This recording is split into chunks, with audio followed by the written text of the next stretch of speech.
Vamos a continuar con las articulaciones más móviles, que son las que van a permitir la bipedestación y la locomoción en el cuerpo. La articulación coxofemoral también es llamada con bastante frecuencia la articulación de la cadera, pero concordemos en que cadera es toda la pelvis. Entonces, su nombre más apropiado, articulación coxofemoral. Es una diartrosis esferoidea o enartrosis. Es sólida y estable. Acuérdense también de que es una de las articulaciones que tiene mayor movimiento. Es una diartrosis que sirve de ejemplo común. ¿Cuáles son sus superficies articulares? Acuérdense que ese es el orden de descripción. Superficies articulares. En primer lugar, señalar a la cabeza del fémur. Ahí estamos viendo a la cabeza del fémur, que hemos dicho es más cabeza que la cabeza del húmero. Representa 2/3 de una esfera, la cual ya lo habíamos dicho cuando veíamos fémur, está dirigida oblicuamente hacia arriba, hacia medial y hacia adelante. Esa es la posición anatómica en la que se encuentra la cabeza del fémur. Como ustedes ven, en su parte más central se observa una muesca, como si estuviera hecha con un sacabocado, y corresponde entonces a la implantación de un ligamento que recibe el nombre de ligamento de la cabeza del fémur.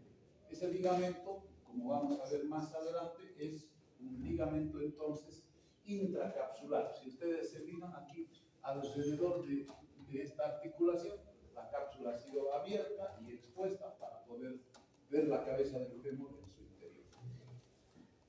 La cabeza del fémur tiene cartílago articular más grueso hacia el centro que hacia la periferia, y que, como ya dijimos, va a rodear hasta el cuello anatómico aproximadamente. Esa es la cabeza del fémur.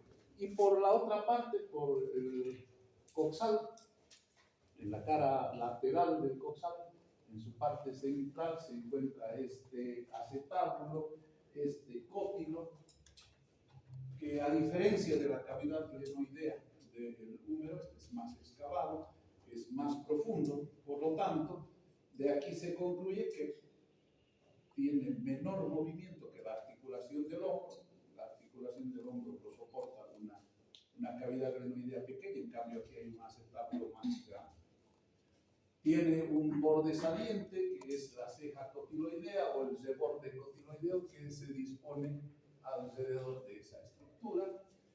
Luego hay una superficie articular, tiene otra superficie no articular. Ya saben ustedes que la parte articular es periférica, tiene forma de media luna y se separa en la parte inferior hacia abajo por una escrotadura, ¿no? Que es lo que estamos viendo ahí. Por otro lado, sabemos también que en esa parte, en el fondo del cótilo o acetábulo, se van a unir las tres piezas fundamentales para la constitución del coxal: el ilium, el isquium y el pubis. Es ahí en el fondo de este acetábulo donde convergen estas partes. La parte intraarticular tiene forma de media luna, la parte no articular, hemos dicho, tiene una forma irregularmente cuadrilátera, y el propósito es albergar al ligamento de la cabeza redondo en los movimientos, en los diferentes movimientos que tiene. A pesar de que hay mayor concordancia entre la cabeza del fémur y el acetábulo, hay una superficie periférica, ahí está con el número 7, que rodea al acetábulo y que está ahí con la finalidad de mejorar esa concordancia. A pesar de eso, ¿qué se llama anatómicamente esa formación? Eso es un labrum o rodete, ¿no? Entonces tiene una cara adherente, una cara interna que se fija al reborde del acetábulo, que está ahí en negro. En la escotadura acetabular salta, fíjense, aquí ya desaparece, y en su lugar viene a encontrarse un ligamento, que también lo señalemos ahora, ya que hemos hablado del ligamento redondo. Aquí, alrededor del labrum o rodete a esa altura, y entre las dos superficies que tiene la carilla semilunar, se encuentra un ligamento que es el ligamento transverso del acetábulo, por el cual van a transcurrir arterias y venas destinadas a la nutrición de la cabeza del fémur. Ya habíamos hablado muchas veces la importancia de la cabeza del fémur, la importancia del ángulo cérvico-diafisario. Entonces, ¿cuál es la función de todo labrum o rodete? Mejorar la concordancia. Ahí está del Zubier las dos imágenes. Arriba la cabeza del fémur con su ligamento redondo y el fondo del acetábulo. Como sabemos, esas dos superficies tienen que coincidir y entonces la concordancia que tiene es mejor en comparación con la del hombro. Terminamos con las superficies articulares, los medios de unión, la cápsula, ¿no? La cápsula articular, que ahí está abierta, ha sido seccionada, se inserta en el coxal, y por supuesto va a rodear lo que es el labrum o el rodete glenoideo. En el cuello ya hemos visto que va a cubrir completamente la región del cuello hacia adelante y de manera incompleta en la parte posterior. Es una estructura bien identificable. Se puede ver todo tipo de fibras transcurriendo, lo que muestra la fuerza de contención que tiene esta cápsula, aunque como toda cápsula siempre va a requerir de verdaderos ligamentos como medio de unión. ¿Cuáles son los ligamentos entonces después de la cápsula? Los que nos interesan, los que tienen interés anatómico, están ahí: el ligamento iliofemoral, el ligamento pubofemoral y el ligamento isquiofemoral. Tres son los ligamentos, dos de ellos se los puede ver mejor en su cara anterior, en posición anatómica, y por supuesto el isquiofemoral se lo va a ver mejor en la vista posterior. Entonces, el ligamento iliofemoral, ahí está entre paréntesis, se conoce también como ligamento de Bertin. Se encuentra a la altura de la espina ilíaca anteroinferior, anterosuperior, escotadura. Desde la espina ilíaca anteroinferior, desde ahí está naciendo ese ligamento. Se dirige oblicuamente al encuentro del fémur, formando dos tipos de fascículos. Un fascículo superior, que tiene fibras más transversas y que recibe el nombre de fascículo ilio-pretrocantéreo, y va a terminar en el encuentro del trocánter mayor. Ahí es donde va a terminar insertado. El inferior, se va dividiendo, se va separando del fascículo superior, se va a dirigir hacia el encuentro del trocánter menor. Entonces va a formar una amplia superficie de inserción.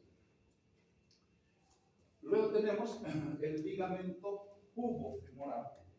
El ligamento pubofemoral entonces va a unir esas dos regiones, el pubis con el fémur, donde va a nacer a la altura de la región pectínea, donde está el pecten o eminencia iliopectínea, y desde ahí también se va a dirigir hacia el encuentro del fémur para terminar en las inmediaciones, fíjense, del trocánter menor y su punto de terminación. Entonces, esa es una imagen, creo que tenemos más, ahí está. estamos viendo los ligamentos iliofemoral, fíjense que está viniendo desde la región ilíaca y desde la superficie pectínea estamos viendo al ligamento pubofemoral. Fíjense que tiene ahí una marca, ahí está. ¿Sí? Entonces, ese es el ligamento pubofemoral, el ligamento iliofemoral es más superior y nos está mostrando esa división en dos fascículos. El superior, que es más transversal hacia el trocánter mayor, y el otro que es más oblicuo hacia el trocánter menor. Y el pubofemoral, que se lo ve aparte, naciendo en el pubis sobre la eminencia iliopectina. Y bueno, cuando se tiene la pieza hay que revisarla, hay que divulsionar, hay que separar y hay que ver el trayecto de las fibras que tiene. Y hacia atrás, si ustedes se fijan, esta imagen ya es una imagen posterior, lo que nos llama la atención ahí es el coxal y se ve ahí la rama isquiática. Entonces, esto permite la identificación del último ligamento, el ligamento isquiofemoral, que se localiza en la parte posterior e inferior de la articulación. Entonces, como ustedes ven, se dirige desde el trocánter mayor hacia la superficie que está alrededor del isquio, especialmente a nivel de ese engrosamiento que tiene. Esta otra imagen la he puesto aquí porque me estaba olvidando. En la osteoteca hay articulaciones, ustedes han visto, hay articulaciones en molde parecidos a estos y se puede ahí estudiar también esas maquetas, ¿no? Bien, entonces hemos terminado esta descripción, hemos visto hasta ahora las superficies articulares, los medios de unión extracapsulares. Entonces lo que tenemos que ver ahora es poner un énfasis en lo que es el ligamento redondo. El ligamento redondo entonces se diferencia de los demás en que es un ligamento intracapsular. Este está dentro de la cápsula, no se puede acceder si no se corta la cápsula. La cápsula incortada, ¿sí? La superficie abierta, expuesta para ver en el fondo al ligamento redondo. Dos nombres tiene. Ligamento redondo se lo llamaba antiguamente, hoy su nombre es más apropiado todavía, se llama ligamento de la cabeza del fémur. Como ustedes ven, se inserta en la parte anterior de la cabeza del fémur. El fémur tiene ahí una muesca que permite la inserción de este ligamento. En la parte posterior del coxal, a nivel del acetábulo y la escrotadura isquiopubiana. Fíjense esta relación, ligamento redondo, cavidad cotiloidea. Acuérdense que un poquito más abajo ya está el foramen obturado y ahí estamos viendo a ese foramen cubierto por la membrana obturatriz. Ahí hay otra vista para mostrar al ligamento de la cabeza del fémur, fíjense, insertándose en esa superficie no articular del acetábulo. Ahí se lo puede ver y se puede ver mejor la cabeza. Esta es una vista igual sagital que nos permite ver que el ligamento va a venir a ocupar esa parte no articular. Lo que respecta a la vascularización, que no es el tema en realidad, sino lo que queríamos es ver el contenido. La vascularización está asegurada por la arteria obturatriz, la circunfleja femoral lateral y la circunfleja femoral medial. Vamos a mostrar las dos primeras. Las arterias circunfleja femoral está dividiéndose aquí y estamos viendo que esto es lateral, entonces la arteria circunfleja femoral lateral se va hacia lateral. La arteria circunfleja femoral medial se va a dirigir así, en dirección medial, y van juntos a formar una especie de corona para asegurar la nutrición de la cabeza y del cuello del fémur. Lo que nos interesa, por eso traje esta lámina, es ver que por su parte la arteria obturatriz es la que va a dar la arteria del ligamento redondo. Entonces ya estamos indicando que este ligamento, el ligamento de la cabeza del fémur, o ligamento redondo, si bien contribuye a fijar, es un ligamento intraarticular que contribuye a fijar la cabeza al acetábulo, también tiene en su interior una arteria que se llama así, arteria de la cabeza del fémur o arteria del ligamento redondo, que en realidad es una rama de la arteria obturatriz. Y entonces es un ligamento, pero en su interior tiene una arteria, y esa arteria va a entrar a la cabeza del fémur y va a vascularizarla y le va a irrigar. Hay una sinovial también. Acuérdense que hay una membrana sinovial, está abierta la cápsula, estamos viendo hacia adentro. ¿Qué se puede decir de la sinovial? Que tapiza la cara profunda de la cápsula. Acuérdense que esa descripción hemos visto en todas las sinoviales. La cavidad articular comunica con una bolsa.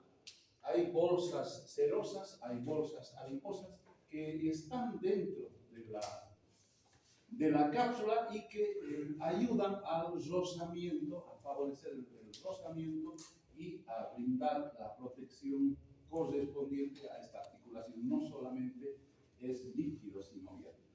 Entonces, la presencia de la sinovial, la presencia de esas bolsas, le permite amplios movimientos a la articulación. Acuérdense que al ser una cabeza, al ser una enartrosis, tiene movimientos en las tres dimensiones del espacio, ¿no? Es triaxial. Flexión, extensión, abducción, aducción, rotación interna, rotación externa, circunducción son los movimientos que permite esta articulación. Ahí estamos viendo una bolsa serosa que está en contacto